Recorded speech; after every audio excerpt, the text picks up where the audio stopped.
Hi guys, this is Nadia from Ibani Crafts, and today I want to show you how to create a triple swirl hammered copper pendant. For those of you that prefer written instructions, I quite often recreate my YouTube designs in PDF format, but also offer a variety of different designs. So if you fancy something a little bit more complex or just different, you can find all of that on my website or in my Etsy shop. Also consider subscribing because I obviously upload new stuff all the time. Right, let's get started. So to begin with, we need to draw our shape on a piece of paper. Now, as always, for my hammered copper designs, I have a little PDF file available for purchase on my Etsy shop or website for a small fee. So if you don't want to draw your own, you're welcome to pop on over and see if that's of more use to you than drawing it on a piece of paper yourself. Right, so what we're doing is shaping the thicker wire initially to make sure that we get the base swirl right. So take your time with that. Can be a little bit tricky to get the initial shape right, but once you have got the swirl, you can then place it on a piece of paper, and what we're doing next is kind of bend the wire to shape. So I'm pressing my fingers on key points so that I can then bend the wire and create the swirls. So I always recommend to have a little bit more of a longer length of wire because it's much easier to manipulate. So don't cut it to exact size, leave it a bit longer, which I've already taken into consideration when I've listed the length of wire, so don't add more to the 18 centimeters. So once we've created a base shape, we are then shaping it. Take your time with that. The closer to the shape it actually is, the better, because it will then fit perfectly. So that is the inside bit, and now we need to recreate the outside. These two pieces obviously need to fit together. So what will happen is the small piece will be placed inside the outside circle. So once you've created that, we place these two inside each other and make sure that they fit perfectly together. And next we are going to hammer the pieces to get the desired shape. Now, when hammering swirls or when hammering pieces, it's quite important to do the swirls and the hard to reach areas first. The reason being is, you see me here bending the wire apart, is the swirls were too close together. When you're hammering, you will inadvertently hit the other side. So that's why I'm bending them apart, to have more control of where the hammer hits. And that's why we do the swirls first, because when you hammer the bottom bit, it's much harder to bend these apart and it will bend out of shape. So I'm bending it out of shape, and then I'm doing each swirl at a time. And you see me here hammering into the direction I want the wire to flatten out to. So in other words, imagine the direction you want the wire to flatten, and then just kind of use your hammer to hammer in that direction.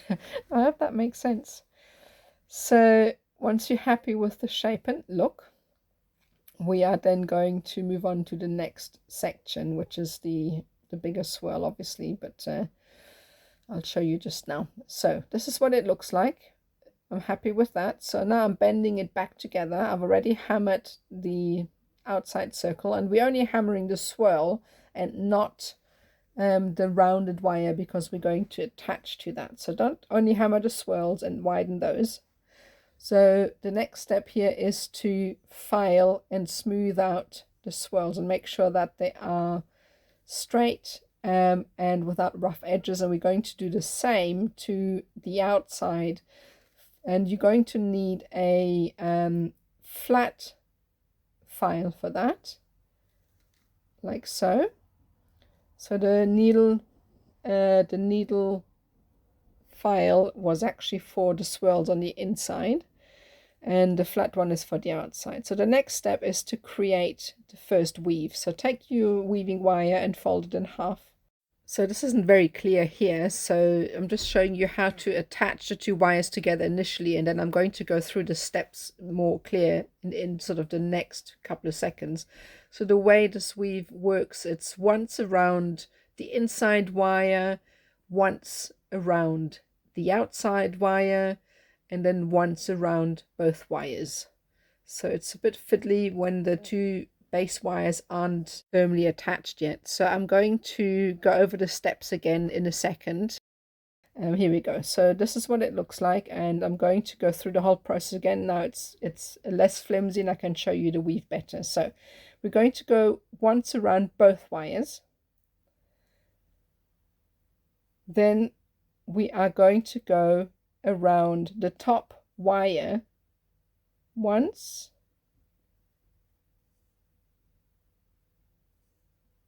and then we're going to go around the bottom wire once, and then around both wires again. So it's around top once, around bottom once, and then around both. And we're just going to repeat this. So now the next step is we're going to change the weave we are making. So now we're going to move on to a figure-of-8 weave, which is twice around the top, twice around the bottom wire, and then you move back to the top, and this is all it is. So we always make sure we push the weave together to keep it neat. So we're going to continue.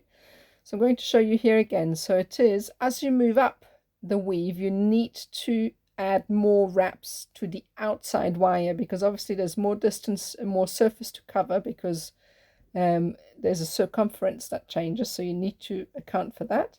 So it stays 2 wraps around the inside wire, and as you move around the outside you add in more wraps.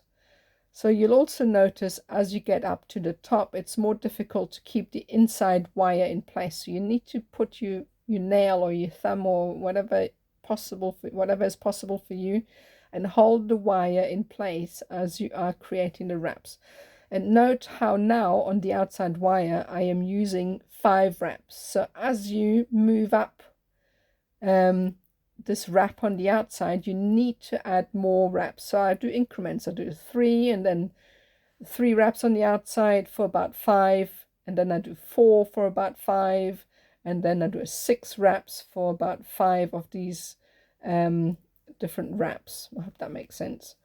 So basically you just need to account for the gaps that you would otherwise get on the outside wire.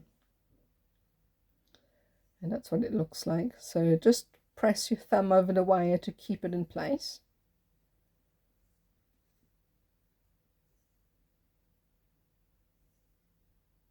Like so.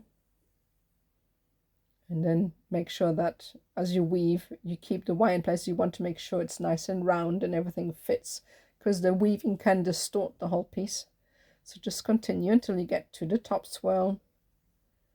And that's what it looks like so far. And now we need to close off. So the next step is to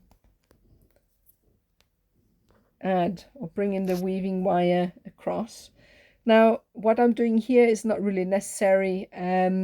I had it in before, but then once I have wrapped the wire around the 2 swirls later on, it broke because it's just too fine a weaving wire. So don't actually do the step. I didn't want to cut it out, because otherwise it would have looked out of place the next step that I'm showing, so I left it in. Rather, I am telling you now to leave that step out, so don't wrap around the 2 swirls. So what we're doing next here is weaving those 2 base wires together where the swirl and the open wire ends meet. And all it is, again, it's a figure-of-8 weave. In this instance you can go back to 2 wraps on the inside and 3 wraps on the outside, and that is enough because they sit side by side and we don't have the wire, we don't need the wire to travel too far.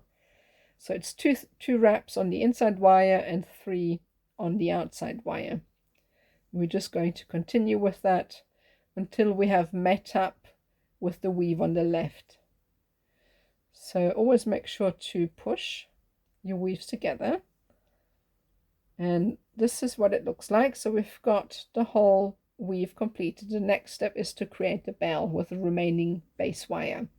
And here I'm using the largest step in my bell making pliers to create this, because I want to make it a swirl. So I need space for the jump ring as well as the smaller swirl on the inside. So it needs to be fairly big. So I've got this created, and then I'm using one of the smaller steps to create a little swirl on the inside.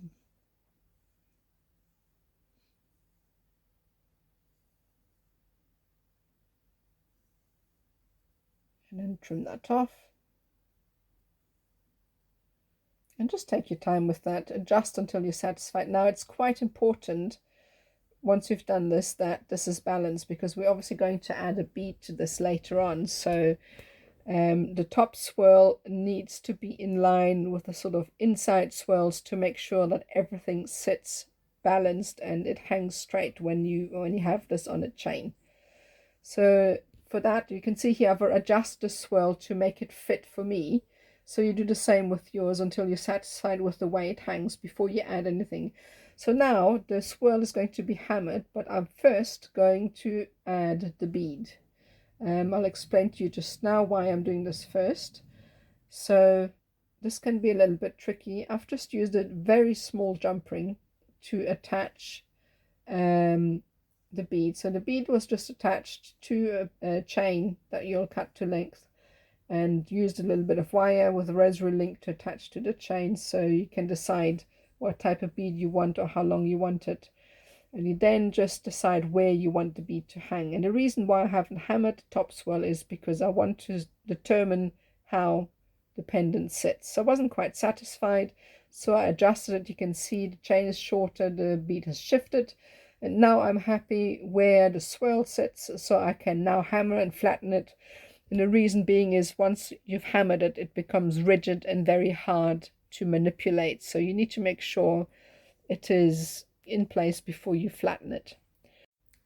So that's that. So the last step is to add some half round wire. So this is 0.8 20 gauge. I'm not really sure if I like the look of it, so you can decide for yourself and see if you like it. And that's that. So thank you so much for watching. If you enjoyed this tutorial, consider subscribing. As I said, I upload new stuff all of the time. Also, we have an amazing little artist group, which is called Wire Wrap and Jewelry Artists Worldwide on Facebook. So come and join us, because we're a fun bunch. If you'd like to see what I get up to, visit my Facebook, Instagram or TikTok at imbaliCrafts.com, or else visit my website for more tutorials, square and half round wire workshops, and buying some of my pieces if you like. And you can find all of that on my website or Etsy shop. So again, that's that. Thank you so much for watching. See you soon.